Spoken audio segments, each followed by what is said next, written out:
നമസ്കാരം.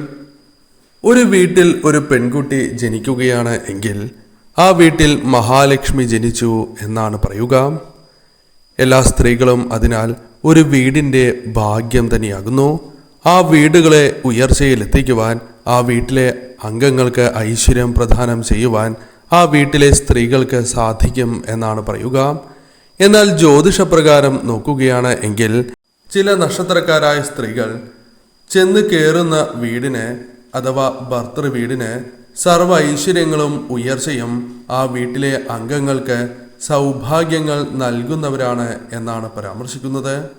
പ്രധാനമായും എന്നാണ് പറയുന്നത്. അതിൻ്റെ അർത്ഥം മറ്റ് സ്ത്രീകൾക്ക് ഇത്തരത്തിലുള്ള കാര്യങ്ങൾ സംഭവിക്കില്ല എന്നല്ല പറയുന്നത്. കാരണം ഈ പരാമർശിക്കുന്ന ഫലം പൊതുഫല പ്രകാരമാകുന്നു. അതിനാൽ തന്നെ ഈ നക്ഷത്രക്കാരുടെ ജാതകപ്രകാരം ഏറ്റക്കുറച്ചിലുകൾ വന്നു ചേരാം. അതേപോലെ തന്നെ മറ്റ് സ്ത്രീ നക്ഷത്രക്കാർക്ക് ഇത്തരത്തിലുള്ള സൗഭാഗ്യങ്ങൾ നൽകുവാൻ സാധിക്കും എന്ന കാര്യവും ഓർക്കുക. പ്രധാനമായും 6 സ്ത്രീ നക്ഷത്രക്കാരെ കുറിച്ചാണ് പരാമർശിച്ചിട്ടുള്ളത്. ആ നക്ഷത്രക്കാർ ആരെല്ലാമാണ് എന്ന് വിശദമായി തന്നെ ഈ വീഡിയോയിലൂടെ മനസ്സിലാക്കാം. ആദ്യത്തെ നക്ഷത്രമായി പരാമർശിക്കുന്നത് അശ്വതി നക്ഷത്രമാകുന്നു. അശ്വതി നക്ഷത്രക്കാരായ സ്ത്രീകൾ വിവാഹം കഴിച്ച് ചെല്ലുന്ന വീട്ടിൽ അഥവാ ഭർത്തൃ വീട്ടിൽ വളരെയധികം സൗഭാഗ്യങ്ങൾ നൽകുന്നവരാണ് എന്ന് പറയാം. പൊതുഫലപ്രകാരമാണ് ഈ ഫലങ്ങൾ പരാമർശിക്കുന്നത്. ഇവരുടെ വീടുകളിൽ തീർച്ചയായും ധനപരമായ നേട്ടങ്ങളും മറ്റ് രീതിയിലുള്ള ഐശ്വര്യകരമായ കാര്യങ്ങളും സംഭവിക്കും. ഭർത്താവിനും ഭർത്താവിൻ്റെ വീട്ടിലെ മറ്റംഗങ്ങൾക്കും ഇത്തരത്തിലുള്ള നേട്ടങ്ങൾ പ്രധാനമായും തൊഴിൽപരമായും ധനപരമായും വന്നു ചേരും. ബിസിനസ് പരമായി നേട്ടങ്ങൾ വന്നു ചേരാം. മനസ്സിന് വളരെയധികം സന്തോഷം വർദ്ധിക്കും. അത്തരത്തിലുള്ള കാര്യങ്ങളും സംഭവിക്കാം. അതിനാൽ തന്നെ അശ്വതി നക്ഷത്രക്കാർ ഇത്തരത്തിൽ സൗഭാഗ്യങ്ങൾ നൽകുന്നവരാണ് എന്ന് പറയാം. മറ്റൊരു നക്ഷത്രമായി പരാമർശിക്കുന്നത് മകം നക്ഷത്രമാകുന്നു. മകം നക്ഷത്രക്കാരായ സ്ത്രീകൾ ചെന്ന് കയറുന്ന വീടിന് ഭർത്തൃ വീടിന് സൗഭാഗ്യങ്ങളും ഐശ്വര്യങ്ങളും നൽകുന്നവരാകുന്നു. ഇവരുടെ സൗഭാഗ്യം ഭർത്തൃ വീട്ടുകാർ തിരിച്ചറിയും എന്ന് തന്നെ പറയാം. ഇവർ ചെന്നതിന് ശേഷം വളരെയധികം മാറ്റങ്ങൾ അവരുടെ വീടുകളിൽ സംഭവിക്കാവുന്നതാണ്. പെട്ടെന്ന് തന്നെ സംഭവിച്ചില്ല എങ്കിലും പിന്നീട് ഇത്തരം കാര്യങ്ങൾ അവരുടെ ജീവിതത്തിൽ സംഭവിക്കും, ആ വീടുകളിൽ സംഭവിക്കും എന്ന് തന്നെ പറയാം. ധനപരമായും അല്ലാതെയും നേട്ടങ്ങൾ വന്നു ചേരാം. ആ വീട്ടിലെ അംഗങ്ങൾക്ക് ശുഭകരമായ കാര്യങ്ങൾ സംഭവിക്കുക, ജോലിയിൽ ഉയർച്ച, ജോലി ലഭിക്കുക, ബിസിനസ് പരമായ നേട്ടങ്ങൾ വന്നു ചേരുക, മനസ്സിന് സന്തോഷം പകരുന്നതായ കാര്യങ്ങൾ ആ വീടുകളിൽ വന്നു ചേരുക തുടങ്ങി നിരവധിയാർന്ന കാര്യങ്ങൾ സംഭവിക്കും എന്ന കാര്യം ഓർക്കുക. അതിനാൽ മകം നക്ഷത്രക്കാരായ സ്ത്രീകൾ ഭർത്തൃ വീടിന് ഐശ്വര്യം നൽകുന്നവരാണ് എന്ന് നിസ്സംശയം പറയുവാൻ സാധിക്കും. മറ്റൊരു നക്ഷത്രമായി പരാമർശിക്കുന്നത് അത്തം നക്ഷത്രമാകുന്നു.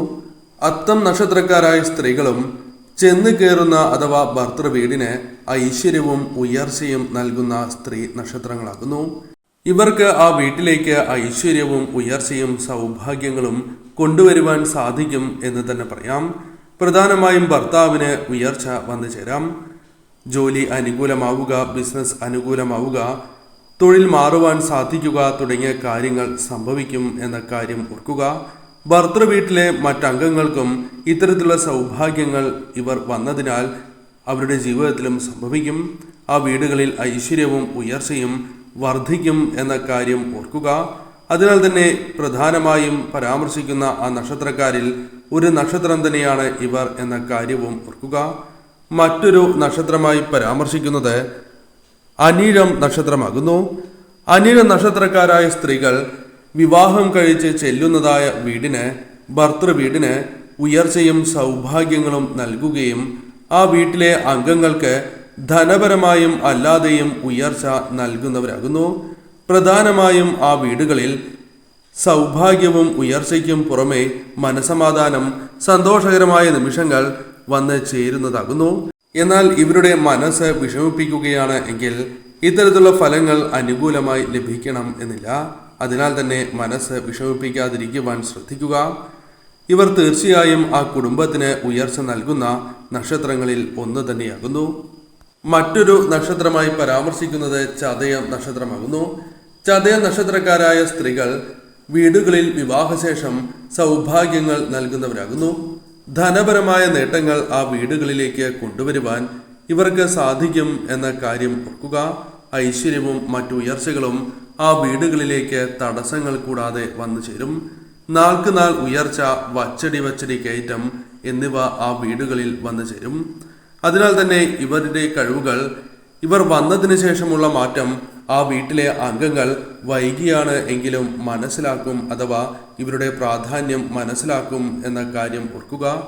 ഐശ്വര്യം ആ വീടുകളിലേക്ക് കൊണ്ടുവരുവാൻ സാധിക്കുന്ന നക്ഷത്രക്കാരാണ് ഇവർ എന്ന് നിസ്സംശയം പറയാം. മറ്റൊരു നക്ഷത്രമായി പരാമർശിക്കുന്നത് തിരുവോണം നക്ഷത്രമാകുന്നു. തിരുവോണ നക്ഷത്രക്കാരായ സ്ത്രീകളും ഇത്തരത്തിൽ സൗഭാഗ്യം, ഉയർച്ച, ധനപരമായ നേട്ടങ്ങൾ, മറ്റ് സന്തോഷകരമായ നിമിഷങ്ങൾ ആ വീടുകളിലേക്ക് കൊണ്ടുവരുന്നവർ തന്നെയാകുന്നു. അതിനാൽ ഈ നക്ഷത്രക്കാരായ സ്ത്രീകളും പ്രധാനമായും ജ്യോതിഷത്തിൽ ഇത്തരത്തിലുള്ള സൗഭാഗ്യങ്ങൾ കൊണ്ടുവരും എന്ന് പറയുന്നു. ഏതൊരു സ്ത്രീയും മഹാലക്ഷ്മിക്ക് തുല്യമാകുന്നു. അതിനാൽ തന്നെ അവരുടെ മനസ്സിന്റെ സന്തോഷം ആ വീടുകൾക്ക് ഉയർച്ച നൽകും. എന്നാൽ അവരെ ദുഃഖിപ്പിക്കുകയോ വിഷമിപ്പിക്കുകയോ ഉപദ്രവിക്കുകയോ ചെയ്യുകയാണ് എങ്കിൽ ആ വീടുകൾ മുടിയും എന്നാണ് പറയുക. അതിനാൽ ഈ കാര്യം ശ്രദ്ധിക്കുക. ഏതൊരു സ്ത്രീക്കും തങ്ങളുടെ വീടുകളിലേക്ക് ഐശ്വര്യവും ഉയർച്ചയും കൊണ്ടുവരുവാൻ സാധിക്കും. എന്നാൽ പ്രധാനമായും ഈ 6 നക്ഷത്രക്കാരെ കുറിച്ചാണ് ജ്യോതിഷത്തിൽ പരാമർശിച്ചിട്ടുള്ളത്. വെള്ളിയാഴ്ച നടത്തുന്ന വിശേഷാൽ ലക്ഷ്മി വരാഹി പൂജയുടെ ഭാഗമാകുവാൻ ഏവരും ശ്രദ്ധിക്കുക.